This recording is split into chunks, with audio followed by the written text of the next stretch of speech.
बिस्मिल्लाहिर्रहमानिर्रहीम। चलिए, अस्सलाम वालेकुम। आप में से एक स्टूडेंट ने पूछा था about debit and credit rules. So debit and credit rules already class में भी डिस्कस हुए थे, लेकिन यहाँ पे दोबारा मैं उसको रिवाइज करने की कोशिश करूँगा। So debit and credit rules जो हैं एक्चुअली हमारे पास आते हैं, जो अकाउंटिंग में हमने पढ़ा था, डबल एंट्री अकाउंटिंग सिस्टम। सही। So double entry accounting system कहता है कि जब भी कोई बिजनेस ट्रांजैक्शन होता है, सो हर एक बिजनेस ट्रांजैक्शन जो है वो दो या दो से ज़्यादा अकाउंट हेड्स को अल्टर करेगा। मतलब उसमें दो या दो से ज़्यादा अकाउंट हेड्स में चेंजेस होंगी। सही। सो इसको हम कहते हैं double entry accounting system. Double entry accounting system कहता है that each business transaction affects two or more accounts. हर जो भी बिजनेस ट्रांजैक्शन होता है, सो उसमें दो या दो से ज़्यादा अकाउंट जो है वो उसमें चेंजेस होती हैं। सही। सो यहाँ पे है अकाउंट। सो अकाउंट के बेस पे पिछले लेक्चर में मैंने कहा था, अकाउंट के बेस पे हमारे पास दो टाइप ऑफ अकाउंट्स हैं। एक को हम कहते हैं परमानेंट अकाउंट या रियल अकाउंट, दूसरे को हम कहते हैं टेम्परेरी अकाउंट या नॉमिनल अकाउंट। सही। परमानेंट या रियल अकाउंट जो है एक्चुअली ये बैलेंस शीट के अकाउंट्स है। सही। फाइनेंशियल स्टेटमेंट्स में दो ही मेजर फाइनेंशियल स्टेटमेंट्स हैं, एक को कहते हैं बैलेंस शीट, दूसरे को इनकम स्टेटमेंट। सो जो परमानेंट अकाउंट है, इसके जितने भी अकाउंट हेड्स हैं वो बैलेंस शीट के अकाउंट हेड्स होंगे। सही। और जो टेम्परेरी अकाउंट है उसमें जितने भी अकाउंट्स होंगे वो इनकम स्टेटमेंट के अकाउंट्स होंगे। सही।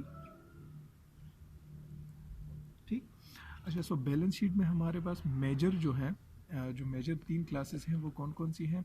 एक है हमारे पास एसेट, दूसरा है लायबिलिटी और तीसरा है ऑनर इक्विटी। बैलेंस शीट में ये तीन ही मेजर अकाउंट्स होते हैं या तीन ही मेजर हेड्स होती हैं। इनकम स्टेटमेंट में हमारे पास दो जो है मेजर हेड्स होती हैं, एक होती है रेवेन्यू और दूसरी होती है एक्सपेंसेस। सही। सो इन ही पांच अकाउंट्स के हेड्स में हम देखेंगे कि जो डबल एंट्री अकाउंटिंग सिस्टम है या जो डेबिट क्रेडिट रूल है वो किस तरीके से काम करता है। ठीक। सो सबसे पहले तो अपने अपने जहन में जो बैलेंस शीट का इक्वेशन है वो जहन में रखना है इन ऑर्डर टू डिसाइड कि क्या चीज़ जो है इंक्रीज़ होगी तो डेबिट होगा, कौन सी चीज़ डिक्रीज़ होगी तो क्रेडिट होगा। सो सबसे पहले अपने जो बैलेंस शीट इक्वेशन है वो जहन में रखना है। सो बैलेंस शीट इक्वेशन क्या है? Asset is equal to liabilities plus owner equity. फ़िलहाल इस पोर्शन को जो है आप इग्नोर करें, इस वाले पोर्शन को फ़िलहाल आप इग्नोर करें। Asset is equal to liabilities and owner equity. ठीक। सो सबसे पहले कंसिडर करते हैं एसेट। इसमें एक ट्रिक ये है डबल एंट्री अकाउंटिंग सिस्टम या डेबिट क्रेडिट रूल में कि आप सिर्फ फ़िलहाल एसेट का जो है डीलिंग जो है वो याद रखें कि एसेट को हम किस तरीके से डील करते हैं कि वेदर ये इंक्रीज़ होगा तो क्या होगा और डिक्रीज़ होगा तो क्या होगा। जब आप एसेट की जो है वो उसमें उसको जहन में रख लेते हैं, सो फिर लाइबिलिटीज़ के साथ क्या करना है, ओनर इक्विटी के साथ क्या करना है, रेवेन्यू के साथ क्या करना है, एक्सपेंसेस के साथ क्या करना है, ये सारी चीज़ें जो हैं ये इंटरलिंक्ड हैं। सो सबसे पहले जो है एसेट को जहन में रखें और एसेट के अगेंस्ट ये सारी चीज़ें जो है आपके जहन में ऑटोमेटिकली जो है वो आ जाएंगी। ठीक। सो सबसे पहले एसेट जब कभी भी इंक्रीज़ होगा, सही, जो कोई भी बिजनेस ट्रांजैक्शन हो उस बिजनेस ट्रांजैक्शन में एसेट इंक्रीज़ होता है, सो उसकी हम क्या करेंगे? डेबिट एंट्री करेंगे। ठीक। Whenever there is an increase in asset you will debit that amount. उस अमाउंट को हम क्या करेंगे? डेबिट करेंगे। और जब कभी भी एसेट में डिक्रीज़ होगा, सही, जब कभी भी एसेट में डिक्रीज़ होगा सो उस अमाउंट को हम क्या करेंगे? उस अमाउंट को हम क्रेडिट करेंगे। ठीक। अच्छा, जिस तरह मैंने कहा था कि आप सिर्फ एसेट को जहन में रखें, जब एसेट का आपको याद हो जाएगा सो बाकी एंट्रीज जो हैं वो आसान है। किस तरीके से कि एसेट के दूसरे साइड पे या लेफ्ट हैंड साइड पे लाइबिलिटीज ओनर इक्विटी है। जब कभी भी एसेट इंक्रीज़ होगा सो हम डेबिट एंट्री करेंगे और जब कभी एसेट डिक्रीज़ होगा सो हम क्रेडिट एंट्री करेंगे। लाइबिलिटीज़ और ओनर इक्विटी जो है वो एसेट के उलट जो है काउंट होगी। लाइक जब एसेट इंक्रीज होता है तो हम डेबिट एंट्री करेंगे, लिहाजा जब लाइबिलिटी इंक्रीज होगी तो हम क्रेडिट एंट्री करेंगे। सही, सो ये इसके उलट होगा, लाइबिलिटी के इंक्रीज पे हम क्रेडिट एंट्री करेंगे और लाइबिलिटी के डिक्रीज पे हम डेबिट एंट्री करेंगे। सही, सो ये आप देखें ये उसके उलट हो गया। यहाँ पे इंक्रीज पे हम डेबिट एंट्री कर रहे थे और डिक्रीज पे क्रेडिट, लेकिन यहाँ पे इंक्रीज पे हम क्रेडिट एंट्री कर रहे हैं और डिक्रीज पे हम डेबिट एंट्री करेंगे। ठीक, और ओनर इक्विटी भी लाइबिलिटी के ही उसी के तरीके से ही ट्रीट होगा। सही, क्योंकि ये इक्वेशन के दूसरे साइड पे है। ठीक, सो ओनर इक्विटी में भी जब इंक्रीज होगा सो उसी लाइबिलिटी की तरह हम क्रेडिट करेंगे और जब डिक्रीज होगा सो हम डेबिट एंट्री करेंगे। ठीक, अच्छा, ये हो गई आपकी परमानेंट अकाउंट्स। सही, assets, liabilities and owner equity. अब बारी है टेम्परेरी अकाउंट की या जो इनकम स्टेटमेंट अकाउंट्स हैं उनकी। सही, सो असल में इसका जो टेम्परेरी अकाउंट्स है इसका हम इफेक्ट देखते हैं। इफेक्ट किस चीज़ पे देखते हैं? जो मैंने ये इक्वेशन बनाया था, ठीक, ओनर इक्विटी पे।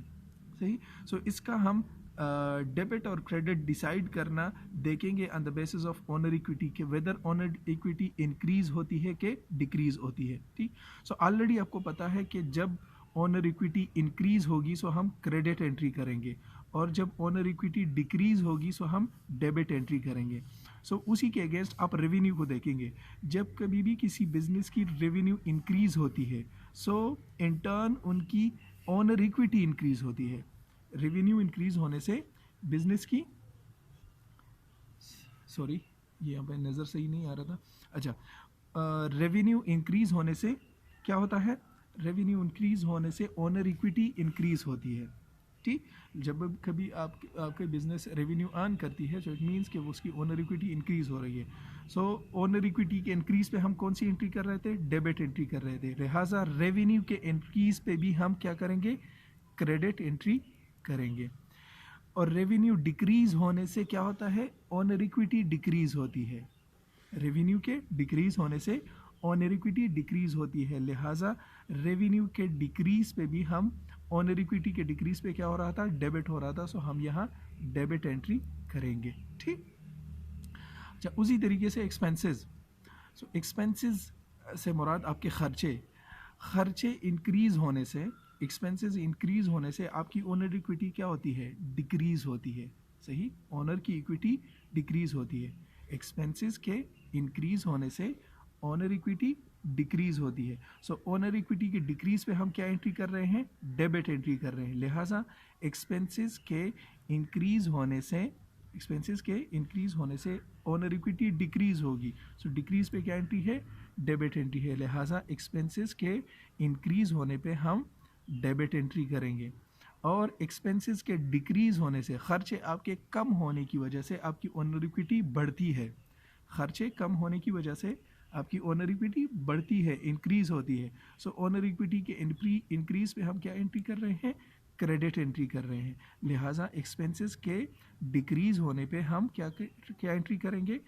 क्रेडिट एंट्री करेंगे। ठीक, सो इसका स्टार्टिंग पॉइंट जो है वो एसेट है। एसेट को आप याद रखें, उसको जहन में रखें कि उसके लिए हमने क्या करना है? इंक्रीज होता है तो क्या करना है और डिक्रीज होना है तो क्या करना होगा। सही, सो जब एसेट आपके जहन में आ जाए सो फिर लाइबिलिटीज़, ओनर इक्विटी, एक्सपेंसेस और रेवेन्यूज जो है वो ऑटोमेटिकली एक दूसरे के साथ कनेक्टेड है। ठीक, ये इक्वेशन के लेफ्ट हैंड साइड पे है। सो जब एसेट इंक्रीज होगा सो हम सिर्फ ये जहन में रखें, सो आप डेबिट एंट्री करेंगे। सही, इंक्रीज होने पे आप डेबिट एंट्री करेंगे और डिक्रीज होने पे आप क्रेडिट एंट्री करेंगे। ठीक, और लाइबिलिटीज, ओनर इक्विटी इसके अपोजिट साइड पे है। सही, सो ये डील भी एसेट के अपोजिट तरीके से होंगी। जब एसेट इंक्रीज होने पे डेबिट एंट्री करेंगे सो लाइबिलिटी के इंक्रीज होने पे हम क्रेडिट एंट्री करेंगे और लाइबिलिटी के डिक्रीज होने पे हम डेबिट एंट्री करेंगे, मतलब उसके अपोजिट कंसिडर होगा। ठीक, उसी तरीके से ओनर इक्विटी भी लाइबिलिटी की तरह ट्रीट होगी क्योंकि ये एसेट के अपोजिट है। ओनर इक्विटी के इंक्रीज पे हम क्रेडिट एंट्री करेंगे और ओनर इक्विटी के डिक्रीज पे हम डेबिट एंट्री करेंगे। ठीक, फिर आती है बारी रेवेन्यू और एक्सपेंसेस की। सो रेवेन्यू और एक्सपेंसेस का असर होता है ओनर इक्विटी पे, लिहाजा हम इसका असर जो है वो ओनर इक्विटी से लेंगे। रेवेन्यू इंक्रीज होने से ओनर इक्विटी क्या होती है, इंक्रीज होती है। रेवेन्यू के ज़्यादा होने की वजह से आपकी ओनर इक्विटी भी ज़्यादा होती है। सो ओनर इक्विटी के ज़्यादा होने पे हम कौन सी एंट्री कर रहे थे, क्रेडिट एंट्री कर रहे थे। लिहाजा रेवेन्यू के इंक्रीज होने पे भी हम क्रेडिट एंट्री करेंगे। रेवेन्यू डिक्रीज होने की वजह से आपकी ओनर इक्विटी डिक्रीज होती है, सही। सो ओनर इक्विटी के डिक्रीज पे हम कौन सी एंट्री कर रहे थे, डेबिट। सो लिहाजा ये भी क्या होगी, डेबिट होगी, ठीक।